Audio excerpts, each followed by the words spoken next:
Fantastic. Yeah, I'm Dan. Full name.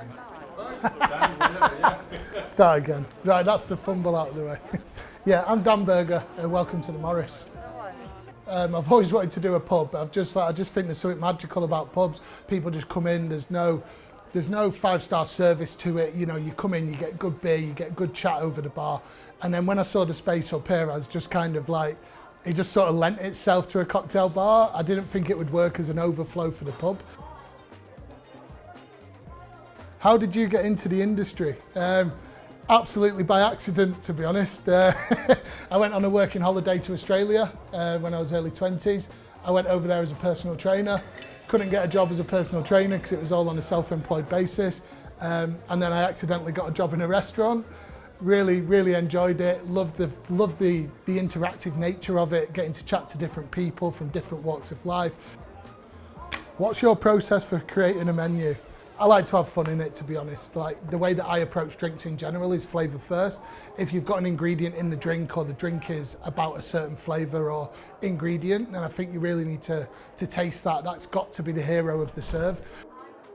So the story behind this drink is this is the sort of hero serve of the venue that we wanted to capture. They're basically named after the nostalgic or retro flavour that the drink is designed for. And this is drumstick. The ingredients in it is, the main flavour is drumstick lollies. So what we do is we get Plymouth gin, we redistill that with drumstick lollies, and that's your sort of spirit base for the drink. Then what we do is we get cranberry juice, fresh raspberries, raspberry leaf tea, and a little bit of water. We sous vide that, we boil it to infuse it together. We then use a product called Pectinex to then split the particles, and then we strain it off so we've got a clarified, crystal clear sort of infused juice, shall we say. And then we add 20% sugar to that, whisk it up, and then that is then carbonated on site in a Cornelius keg with the drumstick gin and a little bit of super sour, which is like an acid solution in water, to give you that perfect balance. And then it comes out of the tap fizzy. How do you strike a balance between offering classics and innovative creations? I think for a while now, most innovation has come from a classic anyway, and I think it's very easy to sort of look at a classic drink and think, how can we make this more palatable for a modern day person rather than when they were created back in the day. So I think it's easy to sort of go from a classic to be innovative, but I think that the way that the industry's going is very more technical. So I think that the creation of innovative cocktails is now become its own sort of skill.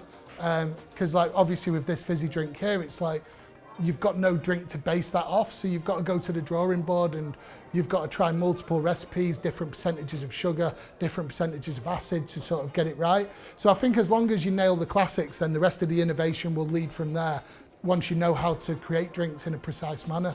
Where would you recommend I go next, and what should we eat or drink? I think where appears to have the most exciting scene is Barcelona right now. I think when I was last there, it was 2017, 2018, and I was blown away by the level of everything then. But since then, it seems to have ramped up tenfold and gone on. So I'd honestly love another trip to Barcelona. And I think locally right now, I mean, Manchester's on fire, which is great to see.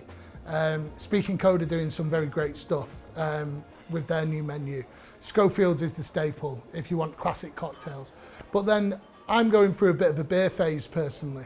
So I really like drinking at Beer Moth. They change the beers all the time. It's always exciting. The guys are dead friendly. They'll talk to you about the different styles of beer. And I think it's just a great venue where you can just hang out and drink top quality beer. Amazing. Dan, whatever, yeah.